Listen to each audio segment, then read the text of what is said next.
마지막 시간입니다.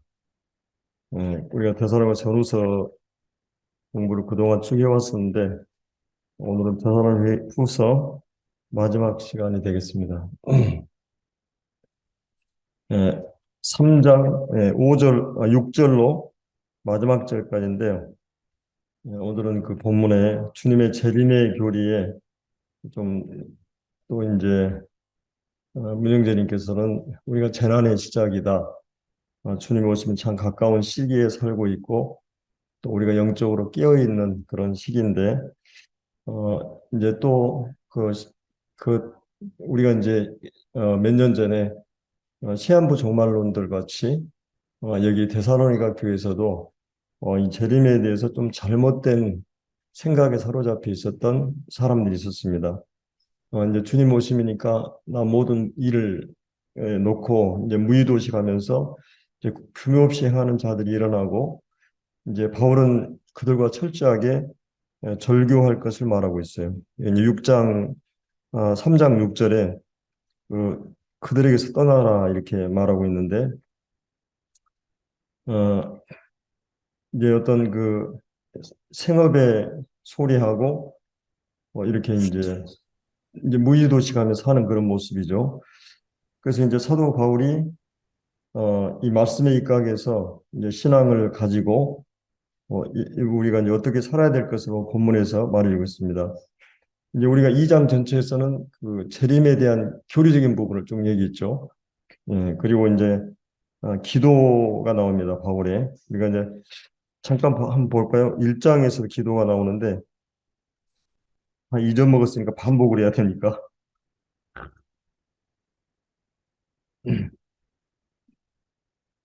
1장 11절에 이러므로 우리도 항상 너를 위해서 기도하면 우리 하나님이 너희를 그 부르심에 합당한 자로 여기시고 모든 선을 기뻐함과 믿음의 역사를 능력으로 이루게 하시고 우리 하나님과 주 예수 그리스도의 은혜대로 우리 주 예수의 이름이 너희 가운데 영광을 받으시고 너희도 그 안에서 영광을 받게 하려 하십니다. 사도 바울의 이제 기도가 예, 이제 우리가 부르심에 합당한 자로 이제 저희들을 여기시고 모든 선을 기뻐함과 믿음의 역사를 능력으로 이루게 하시고 또 하나님과 주 예수 그리스도의 은혜대로 이제 우리 주 예수 그리스도의 너희 가운데 영광을 받으시고 그래서 이제 우리의 삶을 통해서 주님의 이름이 또 이렇게 영광스럽게 되는 그거를 위해서 이제 사도 바울 1장에 기도했고 이제 2장에서는 13절부터 보면 주께서 사랑하신 형제들아 우리가 항상 너희에게 관하여 마땅히 하나님께 감사할 것은 하나님이 처음부터 너희를 택하사 성령의 거룩하게 하심과 진리를 믿음으로 구원을 받게 하심이니 이를 위하여 우리의 복음으로 너희를 부르사 우리 주 예수 그리스도의 영광을 얻게 하려 하심이니라. 그러면서 16절에 이제 우리 주 예수 그리스도와 우리를 사랑하시고 영원한 위로와 좋은 소망을 은혜로 주신 하나님 아버지께서 너희 마음을 위로하시고 모든 선한 일과 말에 굳게 하시기를 원하노라. 이제 여기서도 여전히 하나님께서 우리를 어떻게 구원하셨고 또 이제 16절에 나온 대로 그 우리를 사랑하시고 영원한 위로와 좋은 소망을 은혜로 주신 하나님 아버지께서 너희 마음을 위로하시고 무엇보다도 주님이 어떻게 위로하시고 또 무엇으로 위로하시고 이렇게 영원한 위로를 우리에게 실제 주신 분이 우리 삶의 현장에서 계속 위로가 필요한데 모든 위로와 선한 일과 말에 굳게 하시기를 원하노라. 그래서 이제 사도 바울이 두 번째 2장에서 기도하고 또 3장에서 이제 기도가 나옵니다. 3장 5절에 1절부터 이제 기도가 나오죠. 3장 1절에 주의 말씀이 너희 가운데서 영광스럽게 되고 또 부당하고 악한 핍박에서 우리를 건지시고 어, 또 그러면 이제 5절에 주께서 너희 마음을 인도하여 하나님 사랑과 그리스도 인내에 들어가기를 원하노라. 그래서 이제 사도 바울이 이제 기도한 내용입니다. 우리가 이제 보통 이제 기도할 때 이런 내용의 성격의 기도를 하고 있습니까? 오늘 이 본문에 보면은 정말 우리 가운데서 우리 삶 속에서 주님이 영광스럽게 되고 또 우리에게 늘 그 영원한 위로를 주시고 정말 그 이 은혜의 소망을 주신 그 하나님 아버지께서 또 늘 우리를 위로하시고 때마다 우리의 모든 삶이 믿음이 견고하게 굳건하게 되고 또 주님께서 우리의 마음을 인도하여 하나님 사랑과 그리스도 인내에 들어가기를 기도한다는 이런 기도의 내용이 나옵니다. 우리가 이제 데살로니가서에 보면은 그 데살로니가 이 성경 안에 보면 여러 대상이 나옵니다. 이제 한 부류는 이제 거짓 교사고 사도 바울을 굉장히 공격했던 그리고 이제 유대인들의 그 핍박자, 이 교회를 핍박하는 핍박의 배경 속에 서신이 기록이 되고 있고 그다음에 이제 오늘 본문에 나오는 규모 없이 행하는 자들이 나옵니다. 데살로니 전서에서 나오는데 그래서 이제 규모 없이 행하는 자 그리고 이제 또 이제 규모 있게 충성스럽게 신실하게 섬기는 성도들이 나옵니다. 그래서 오늘 본문에서 우리가 이제 먼저 규모 없이 행하는 사람들에 대해서 이 사람들이 누구인가 이런 부분은 이제 6절부터 사도 바울이 굉장히 그, 이, 그 엄한 그런 어조로 이렇게 이제 얘기하고 있습니다. 형제들아 우리 주 예수 그리스도 이름으로 너희를 명한다. 권한다 이런 표현이 아니고 명령한다. 예수 그리스도 이름으로. 그러니까 이때 당시 때 신약 성경이 있었을까요? 없을까요? 예, 없었죠. 예, 그때 당시 때만 해도 그리고 이제 사도 바울이 가장 먼저 쓴 게 어떤 분은 갈라디아서 어떤 분은 데살로니가 전후서로 이렇게 얘기하는데 아마, 아, 아마 가장 좀 먼저 쓴 서신이죠. 그래서 이때 당시 때만 해도 구약 성경만 있었고 신약 성경이 없는 그런 그 상태였기 때문에 이 사도 바울이나 사도들이 한 그런 많은 말과 글들에 대해서 이렇게 반박하고 또 이런 거짓 교사들이나 이런 사람들이 많이 일어나서 교회를 공격했습니다. 그래서 사도 바울이 이제 이런 이 예수 그리스도의 권위로 예수 그리스도의 이름으로 권한다면서 엄하게 말하고 있는 거죠. 게으르게 행하고 우리에게서 받은 전통대로 행하지 아니하는 모든 형제에게 따라라. 자, 이제 우리에게서 받은 전통 여기에 보면은 2장을 한번 볼까요? 2장 15절에서도 그러므로 형제들아 굳건하게 서서 말로나 우리의 편지로 가르침을 받은 전통을 지키라. 여기서 이제 에, 이제 말로나 우리의 편지로 가르침 받은 전통. 자, 그러면 여기서 이제 전통이란 말이 여기 이제 6절에도 전통이란 말이 나오잖아요. 전통이란 무엇인가? 이게 이제 헬라어로 이제 파라디도스란 말인데 이 파라라는 무엇으로부터 전치사하고 디돔이라는 넘겨주다. 이 디돔이라는 동사가 이제 합쳐서 합성어가 된 게 이렇게 파라디도스라는 말입니다. 조상적부터 전해온 어떤 관습이나 계율, 전성을 의미하는데 국가적으로도 어떤 이런 전통이 있을 수 있고 또 각 지방이나 지역마다 전통이 있을 수 있고 가문의 가정에도 이제 그런 전통이 있을 수가 있죠.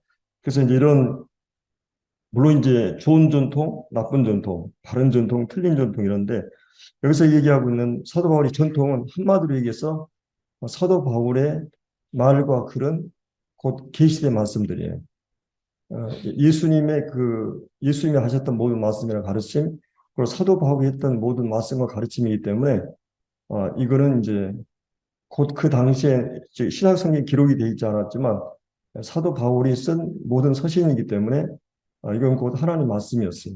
이것이 모든 것의 기준이었고 그래서 이제 우리가 이제 좀 더 그걸 요약하면 구원이고 복음이고 또 이 교회와 관련된 진리들 이런 진리들에 대한 얘기를 사도 바울이 여기서 얘기하고 있습니다. 근데 이제 여기에 보면은 규모 없이 행하는 사람들이 게으르고 이제 우리가 받은 전통들을 하지 않는 모든 형제에서 떠나라.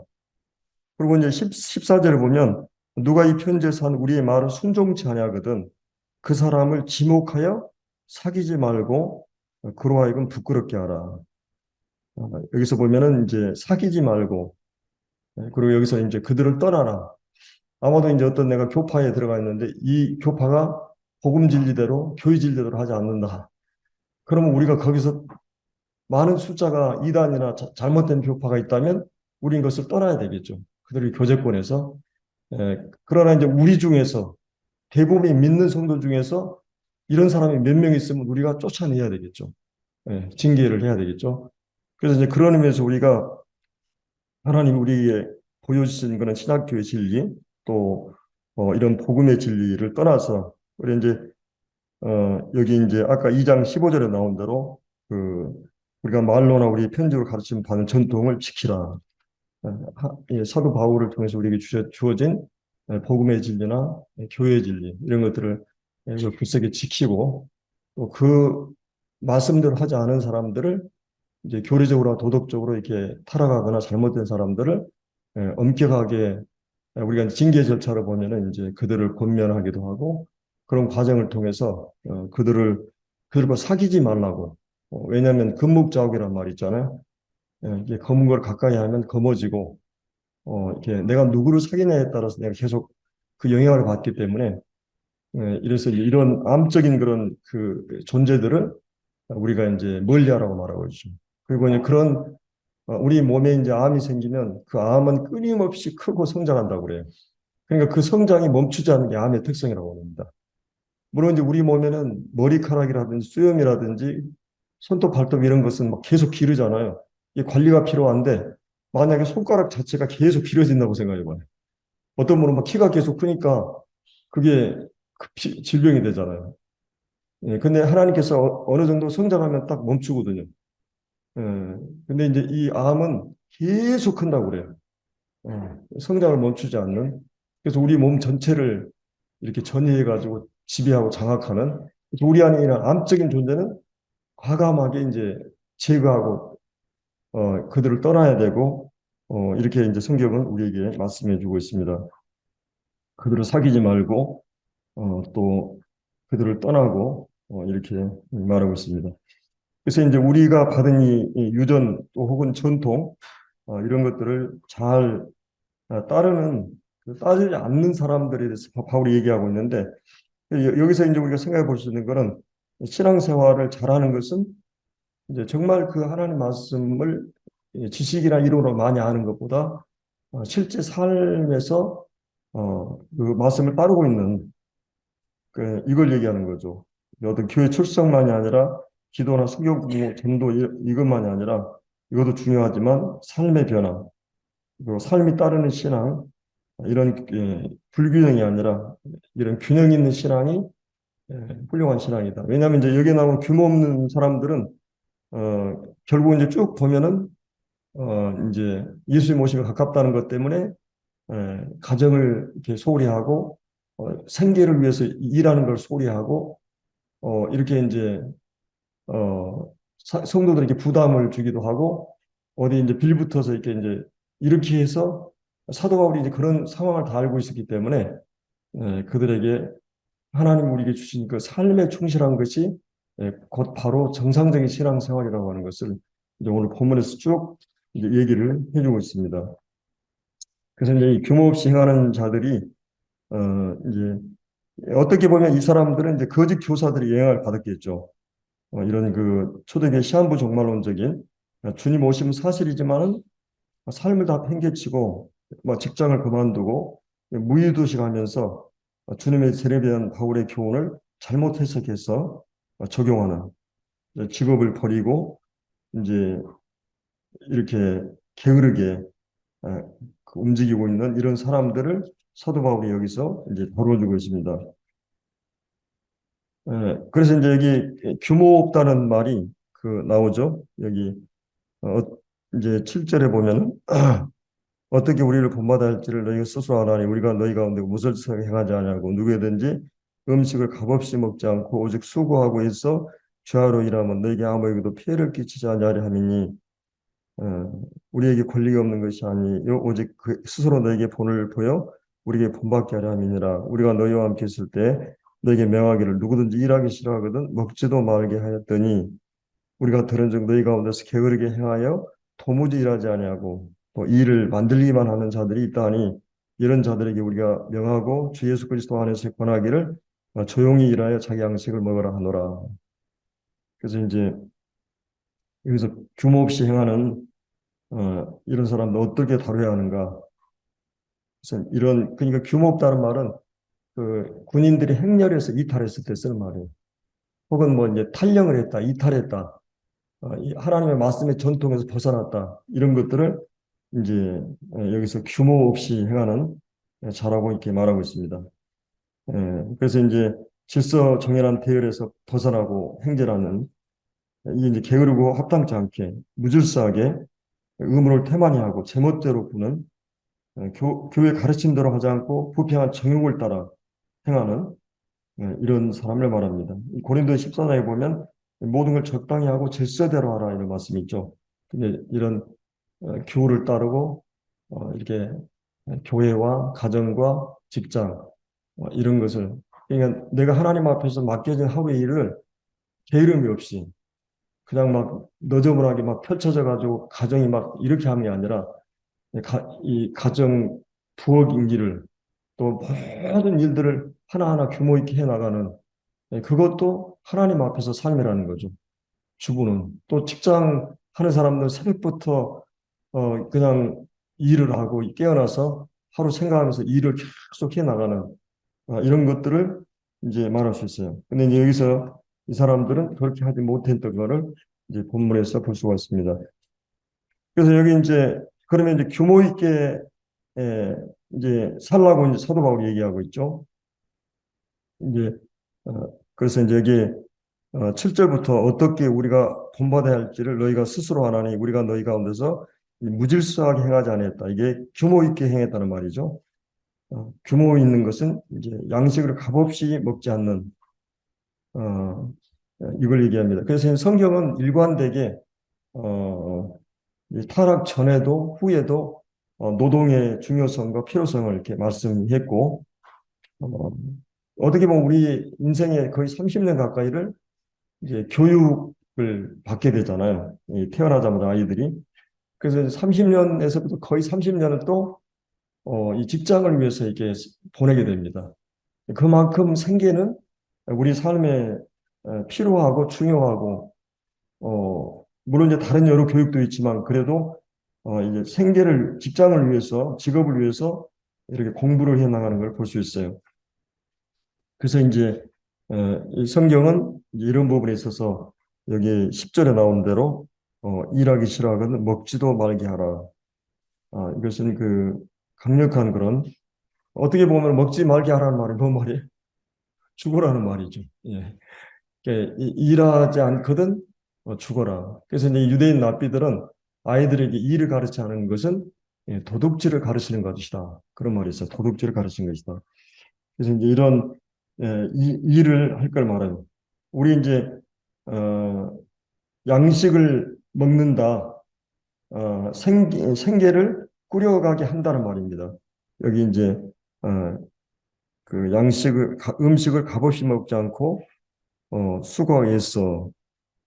그리고 이제 거기에 12절 하반절에 보면 그러나 조용히 일하여 자기 양식을 먹으라 말하고 있습니다. 그러니까 우린 직업은 어떤 그 생계를 위해서 이렇게 있는 거죠. 어, 이게 직업이 안 돌아가면 가정이나 모든 생계가 꾸려질 수가 없는 거죠. 음.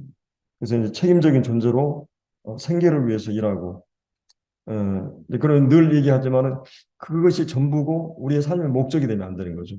이 땅을 살아가면서 아주 중요하고 필요한 수단이지만은 그런 궁극적으로 우리는 주님을 섬기는 거죠. 그 직업을 통해서. 그리고 이제 또 한 가지는 직업은 이제 이웃사랑, 이웃에게 이바지 않은 내가 하는 모든 일을 통해서 다른 사람의 일을 돕는 그리고 하나님께서 이 직업을 통해서 우리를 훈련하십니다. 하나님께서는 우리가 이제 보통 10년 직업을 가지면 어느 정도 그 사람의 인격을 신뢰하게 되죠. 이 사람이 지금까지 꾸준히 할 수 있다고 하는 것은 인격에 대한 신뢰가 되는 거죠. 그냥 들어갔다 나갔다 막 이렇게 되면 우리 신뢰를 못 하잖아요. 어떤 일에 대해서. 어떤 갈등이 온다든지 아니면 어떤 뭐 일에 이제 어떤 장애가 온다니 그러면 모든 걸 포기해버리고 손 놓고 다시 또 새로운 일을 이렇게 계속 찾아다니는 사람도 있는데 이거는 진짜 이제 인격의 문제가 있는 거죠. 그래서 그런 부분에 대해서 자기의 물론 적성이나 모든 그런 걸 잘 해서 직업을 취해야 되겠지만은 그러나 이제 하나님께서 인격 훈련을 위해서 직업을 허락하신 경우가 많다고 하죠. 그런 의미에서 우리 그리스도인들은 하나님의 훈련장이라고 하는 직업은 또 이제 어떻게 보면 이게 선교의 장입니다. 우리가 실제 어떤 그 사역을 하고 전도하지 않고 이렇게 하지만 하나님께서 우리를 부르신 가장 중요한 목적이 뭐예요? 증인이 되게 하는 거예요. 어, 대부분에게 우리가 전도 그러면 우리를 증인을 삼기 위해서 우리를 하나님 부르셨고, 그러니까 믿지 않은 사람들 가운데서는 증인으로서 빛과 소금의 역할을 해야 되는 것입니다. 그래서 그곳이 바로 선교의 장이에요. 그러니까 어느 날 이제 우리는 그들에게 복음을 전할 수 있는 기회들을 위해서 기도하면서 그 가운데서 하나님의 사람으로서 삶을 살아내는 그런 의미에서 이 직업이라고 하는 것은 굉장히 그 어떤 단순히 내가 먹는 그 수단만이 아니라 내가 주님을 섬기는 그곳이 예배의 장이고 선교의 장이고 훈련의 장이고 영적인 모든 요소들이 갖추어지는 장이기 때문에 물론 우리가 이제 어떤 하루 종일 그런 의식을 갖고 있지 않지만 하나님의 어떤 큰 틀에서 주권과 섭리 가운데 우리가 허락된 그래서 직업은 이 종교개혁자들이 천직이라고 그랬잖아요. 하나님이 우리에게 그 맡겨주신 일이라 하나님이 우리에게 맡겨주신 마치 그 사역자가 선교사가 하나님의 사명을 받고 일을 하듯이 그런 사명자답게 이 직업을 갖고 일을 하라는 거죠. 그래서 내가 공부하는 것도 마찬가지죠. 그래서 성경은 우리가 이제 너희가 무엇을 하든지 먹든 마시 하나님의 구원을 위해서 하고 또 너희가 무슨 일을 하든지 마음을 다해 죽게 하듯 하고 사람에게 하듯 하지 말라 이렇게 말씀을 하고 있는 걸 볼 수 있습니다. 그래서 값없이 먹지 말라 이렇게 예, 이 직업은 죄 짓는 일이 아니고 또 이제 일할 수 없어서 또 일하고 싶어도 못하는 사람이 있고 이제 문제는 일할 수 있는데 일하지 않는 이런 문제를 사도 바울이 본문에서 다루어 주고 있는 것이죠. 그래서 이제 무엇보다도 우리가 이제 이 규모 있게 일하면서 살아야 되느냐 값없이 먹지 않기 위해서 또 그다음에 이제 여기 보면은 8절에 보면 누구에게서든지 음식을 값없이 먹지 말고 수고하고 애써 죄하로 일함은 너희 아무에게도 피해를 끼치지 않기 위해서 사도 바울이 이제 그가 이제 자비랑 사역을 지금 하고 있잖아요. 그러니까 이제 직업 때문에 먹고 사는 문제 때문에 이거를 한다고 하는 오해를 받지 않기 위해서 그런 이제 죄하로 일하면서 이제 이렇게 복음을 전하는데 그렇게 이제 일하면서 하는 것은 뭐냐면 여기 이제 8절에 보면 아무에도 피해를 끼치지 않게 하기 위해서 우리가 이제 데살로니가전서 2장을 한번 볼까요? 2장 데살로니가전서 2장 9절에도 우리 같이 한번 읽겠습니다. 시작. 형제들아 우리의 수고와 애쓰는 것을 너희가 기억하리니 너희 아무에게도 폐를 끼치지 아니하려고 밤낮으로 일하면서 너희에게 하나님의 복음을 전하노라.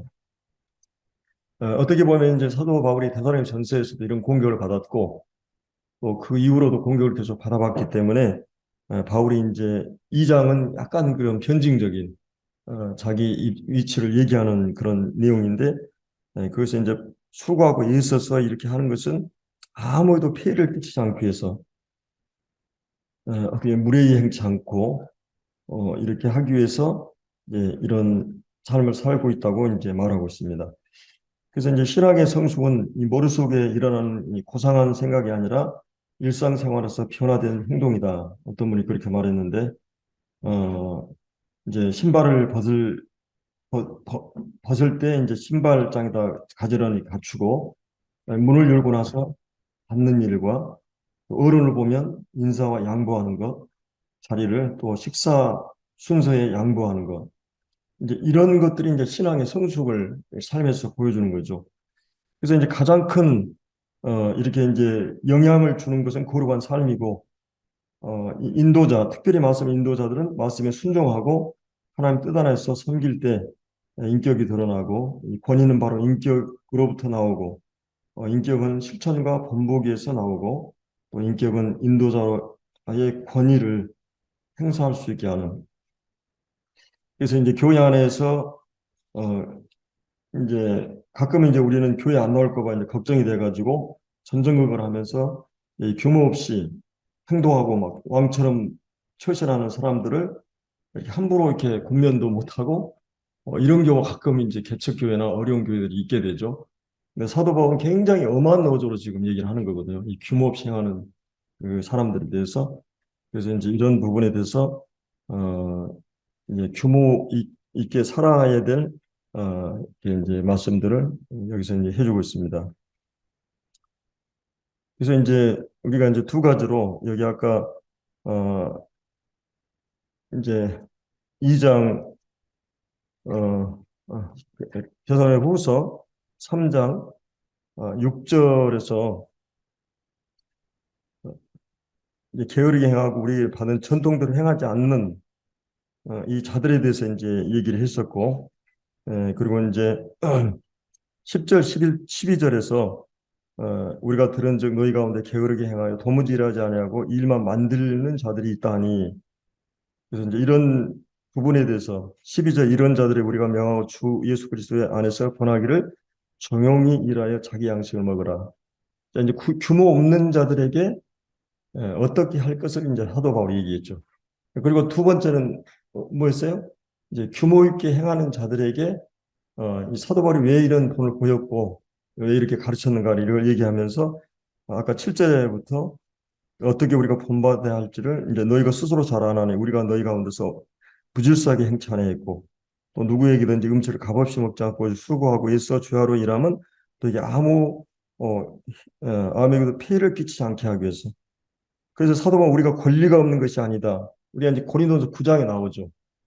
사도로서의 권리가 충분히 사도 바울이 있었지만 또 일하지 않을 수 있었지만 그가 이제 이런 개척 과정에서 예외적으로 이렇게 하는 것을 말하고 있죠. 본을 보여 본받게 하려 함이니라. 그래서 사도 바울이 그들 가운데서 이제 이런 그 본이 되는 삶을 보였던. 어때요? 여러분들은 누군가 이런 좋은 본을 본 적이 있습니까? 아니면 내가 가정이나 직장이나 교회 안에서 본이 되고 있는가? 저 형제, 저 자매는 참 이런 주님을 잘 섬기는 본이 되고 있는가? 사도 바울은 이렇게 이 본이 되는 삶을 살아내고 늘 그렇게 본으로 가르쳤다는 것을 우리가 이제 볼 수가 있어요. 이건 참 쉽지 않은 일이겠죠. 복음 전하면서 뭐 밤낮으로 얼마나 그 생계를 위해서 일하고 자기 동역자들까지 이렇게 같이 이렇게 돕고 이러면서 했기 때문에 그러면서 기회가 있는 대로 복음을 전하고 이랬던 것을 이제 볼 수가 있습니다. 그다음에 이제 크게 세 번째로 거기 이제 13절에 이제 형제들아 너희는 선을 행하다가 낙심하지 말라. 여기 이제 갑자기 이제 규모 없는 자들에 대해서 얘기하고 또 규모 없게 행하는 자들에 대해서 얘기하면서 이제 그 규모 없이 행하는 자들을 얘기하다 갑자기 이제 규모 있게 행하는 자들에 대해서 이렇게 이 권면을 하고 있는 걸 볼 수 있습니다. 어, 어떻게 보면 이제 이 그 선을 행한다. 이 말이 무슨 말이겠어요? 선을 행한다. 우리는 선하지도 않고 과연 우리는 선을 행할 수 있는가? 하나님은 선하시고 또 우리 주님은 선하신 분으로서 평생 선을 행하셨는데 성경 우리에게 선행을 얘기할 때 에, 어떤 걸 선행이라고 그러는가? 그리고 이제 우리가 선을 행할 때 이제 낙심이 반드시 찾아오게 되죠. 그래서 창세기 보면은 창조 후에 보시기 좋았더라. 이 좋았다라는 말이 오늘 본문에 나오는 선과 같은 단어입니다. 그래서 이제 이것은 시계가 창조자의 목적대로 일치하게 되면 선하고 아름답다 그러죠. 그러니까 히브리인들은 이 재구시를 할 때, 이 그 만든 것이 재구시를 할 때 선하다고 그랬어요. 시계가 고장이 나면은 선하지 않고 악하다고 말할 수 있는 거죠. 그래서 우리가 이제 예수님 믿는 자로서 믿음을 갖는 믿는 자로서 믿는 자도 구시를 못하면 우리가 선하지 않은 거죠. 하나님께서 우리 각자에게 주신 내가 이제 시골이니까 한 달란트라든지 두 달란트, 열 달란트 하나님 맡기신 그것은 그 규모가 다 다를 수 있지만은 하나님 맡기신 그 달란트를 따라서 하나님 앞에서 잘 그거를 구실을 하고 있는가. 그래서 어떻게 보면 이제 그리스도의 삶을 여기서 요약해주고 함축해주고 있는 것이 너희가 선을 행한다고 하는 말입니다. 어떻게 보면 이제 여기서 도무지 일하지 않고 또 규모 없이 행하는 이런 사람들은 지금 그 하나님 앞에 선을 행하는 자라고 할 수 없는 거죠. 근데 이제 이 예, 핍박자들에서 고난받고 또 거짓 교사들의 말을 거절하면서 신실하게 주님을 충성스럽게 따르는 이들을 이 사도 바울은 선을 행하는 자다라고 여기 이제 형제들아 너희는 선을 행하다가 선을 행하고 있는 자들에게 찾아오는 위험에 대해서 얘기해 주고 있습니다. 이제 교회 생활과 가정과 직장 생활이 균형 잡히게 사는 삶을 얘기합니다. 그러면 이제 여기서 선을 행한다고 하는 말은 그 우리가 야고보서 1장에 가보면 참된 경건은 고아와 과부를 돌아보고 세속에 물들지 않는 거라는 말씀이거든요. 그러니까 이제 고아와 과부를 돌아보는 것이 이 선한 행위입니다. 그리고 이제 마태복음 5장 16절을 보면 이 팔복에 대한 말씀이 나오고 빛과 소금에 대한 얘기가 나오면서 너희의 그 착한 행실을 통해서 하나님께 영광을 돌린다. 그러니까 이제 이 착한 행실이 그 쭉 문맥에서 보면 어떤 거예요? 심리에 가난하고 또 애통하고 온유하고 의에 줄이고 또 마음이 청결하고 긍휼히 여기고 또 화평하고 또 이렇게 의를 위해서 핍박을 받는 이 모든 그 그리스도의 그 어떤 그리스도의 자질을 성령 안에서 이렇게 내가 믿지 않은 사람들 속에서 증인으로서의 그 덕을 드러냈을 때 그걸 우리는 이제 착한 행실이라고 그러죠. 예, 그러면 그것이 하나님께 영광이 되는 거죠. 하나님께 예배가 되는 거죠. 그 삶 자체가. 그렇기 때문에 이제 거기서 마태복음 5장 16절에서 그거를 하나님 말씀에 순종하는 이 모든 것이 선이다. 이 주님을 사랑하는 것도 이제 선이고 또 로마서 14장에 보면 믿음으로 행치 않는 모든 것이 어, 이제 죄다고 말했는데 믿음으로 쫓아 행하는 모든 것이 선입니다. 하나님에 대한 사랑에서 우러나와 하는 모든 것이 이제 선행이라고 할 수 있죠. 그러니까 거듭나기 전에는 이제 가질 수 없는 그런 이 동기라는 거죠. 그래서 우리가 골로새 3장 17절에도 보면 그러니까 예수 그리스도 이름으로 모든 것을 감사하는데 그게 선한 행동입니다. 그래서 하나님의 힘입어 하는 모든 것이 또 성령을 쫓아 행하게 하는 모든 것이 선일 수 있어요. 왜냐하면 성령의 열매가 뭐가 있어요? 성령의 열매는 양선이 있어요. 선이라고 하는. 그러니까 성령을 쫓아 행하게 될 때 믿음으로 하고 사랑으로 하고 말씀에 순종하는 그 모든 삶을 이제 우리는 성령은 선한 일을 행한다고 이렇게 말할 수 있는 거죠. 그래서 이제 이 낙심에 대한 경고를 말하고 있는데 그것은 선에 행하다 보니까 낙심하지 말라. 낙심에 대한 경고는 이 보상이나 응답이나 열매, 기대, 가치 이런 것들이 당장 나타나지 않기 때문에 우리는 기도하다가 지쳐서 좌절하게 되고 낙심하게 되고 그리고 이제 믿음이 식어지고 이렇게 되면 우리 마음에 이제 그런 것들이 일어나는 걸 볼 수 있습니다.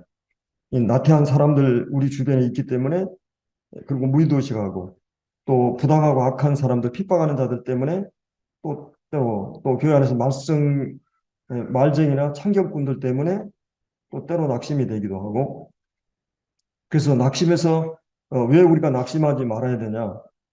어떻게 보면 이제 우리가 하는 모든 삶이 그리스도인의 삶이 선을 향하는 것은 너무나 많은 노력이 필요로 하고 정말 우리가 이제 어떤 사업이나 일을 해도 새벽부터 막 하루 종일 계속 그 일에 대해서 이렇게 뛰는 것처럼 이 선을 향하는 일도 너무나 많아 자기 부인이 요구되는 그리고 선을 행하는 모든 이 핍박 앞에서 이제 서야 되고 또 우리가 선을 행할 때 이렇게 당장 보상이나 열매가 우리에게 보이지 않는 자, 이런 일 때문에 우리가 내가 이제 갈라디아 6장에 보면 너희가 선을 행하되 낙심하지 말지니 뭐라 그랬어요? 때가 되면 거두리라. 그 전에 이제 하나님은 만홀히 여김을 받지 않는다. 그러니까 하나님 우리가 생각할 때는 하나님 보지 않는다고 생각하는데 하나님은 절대로 하나님은 속아 넘어가지 않는다는 거죠. 하나님 우리 가장 잘 아시고 가장 정확하게 시간에 대해서 그 일을 계산하고 결산하시는 분이기 때문에 하나님께서 이제 성경에는 은혜의 원리와 창조의 원리, 힘대로 거둔다는 그 원리의 수리를 다루어 나갔습니다. 그래서 이제 우리가 어떻게 그러면 이런 낙심을 이길 수 있는가? 아까 누가복음 18장에 나온 대로 우리가 항상 기도하고 낭망치 말아야 될 비유를 주님 말씀하셨죠. 그 하나님께서 간절히 구하는 자들, 택하신 자들의 요구를 응답하지 않겠느냐. 그것은 내 요구를 들은 게 아니라 하나님께서 하나님의 뜻을 따라서 가장 최적의 시간에 응답하시고 또 가장 최적의 시간에 그 때가 되면 주님께서 약속하신 것들을 거두기 때문에 우리가 그 과정에서 낙심하지 말 것을 이렇게 말씀을 하고 있습니다. 그리고 이제 어, 그래서 이제 14절은 누가 이 편지한 우리 말 순종하지 않으거든 그 사람을 지목을 사귀지 말고 우리가 하여금 부끄럽게 하라. 그러나 원수같이 생각하지 말고 형제같이 고면하라.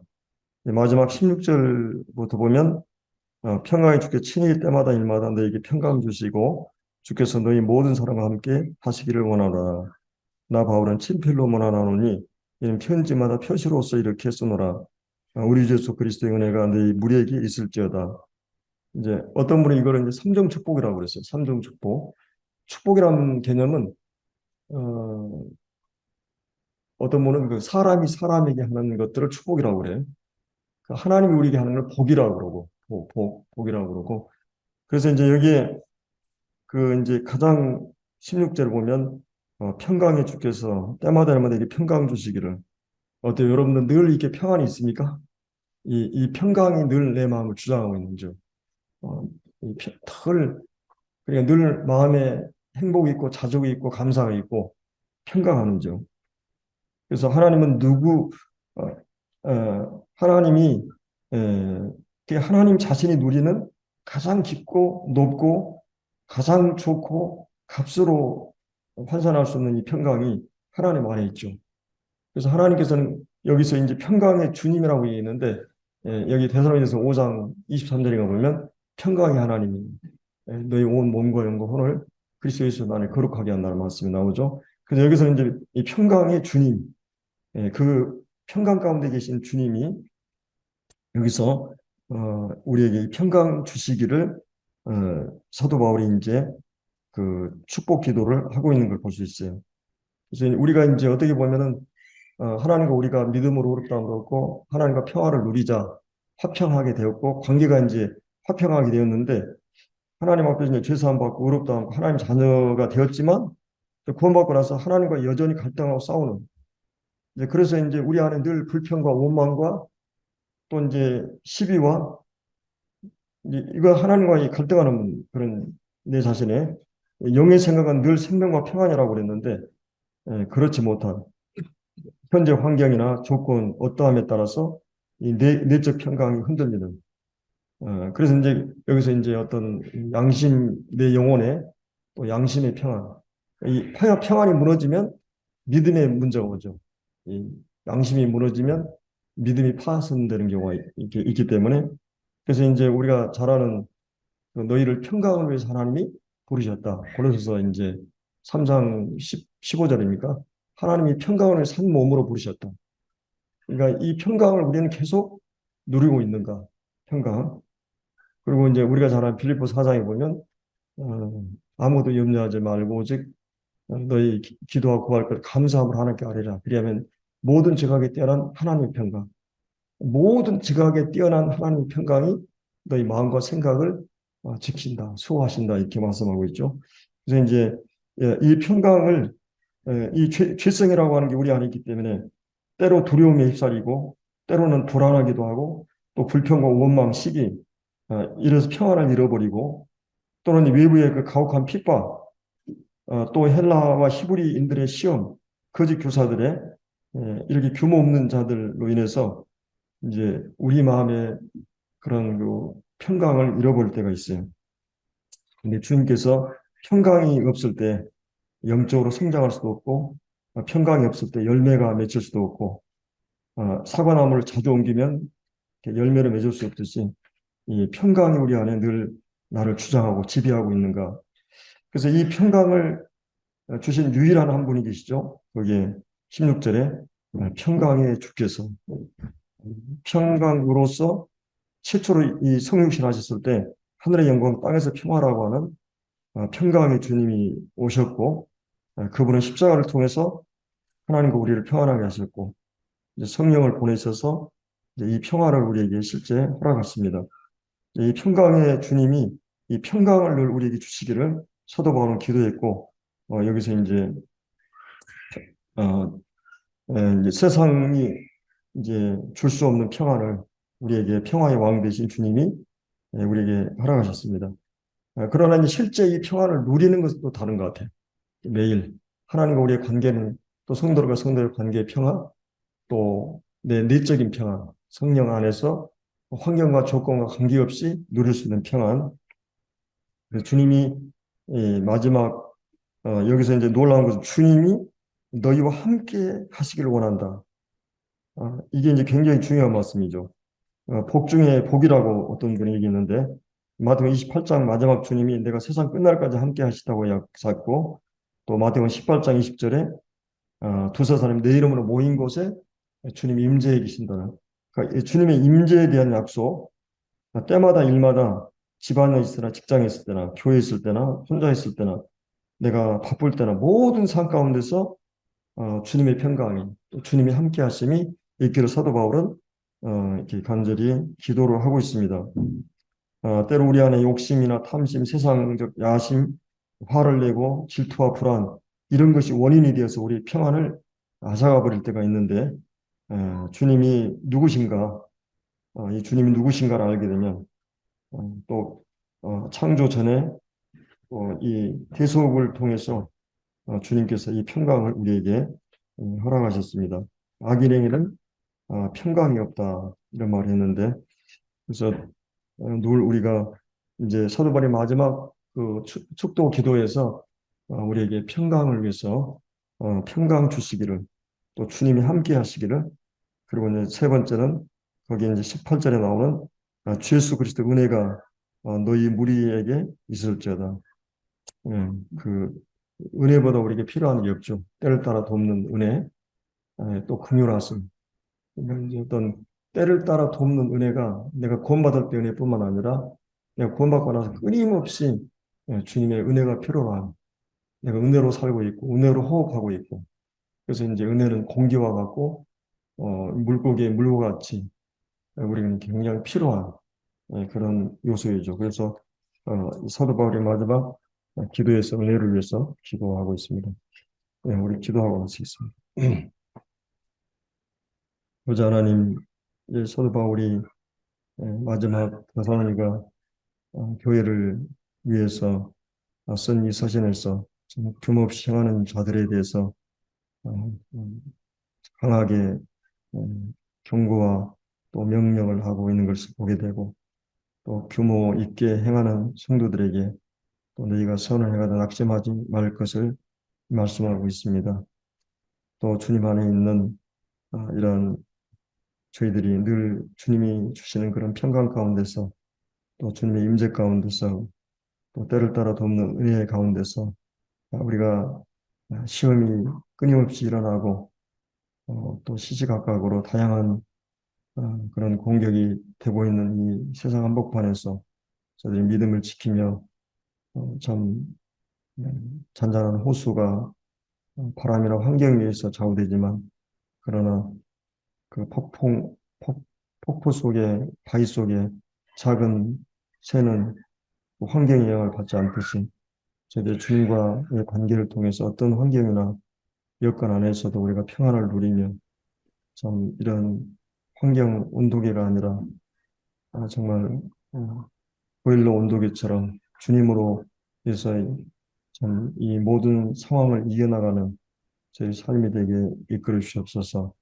저희들이 늘 평안 가운데서 또 주님의 은혜 가운데서 주님의 일들을 잘 감당할 수 있도록 저희들의 매일의 삶을 주님이 주장해 주시길 원합니다. 주신 교훈들 감사하고 하신 예수님 이름으로 기도드리옵나이다. 아멘.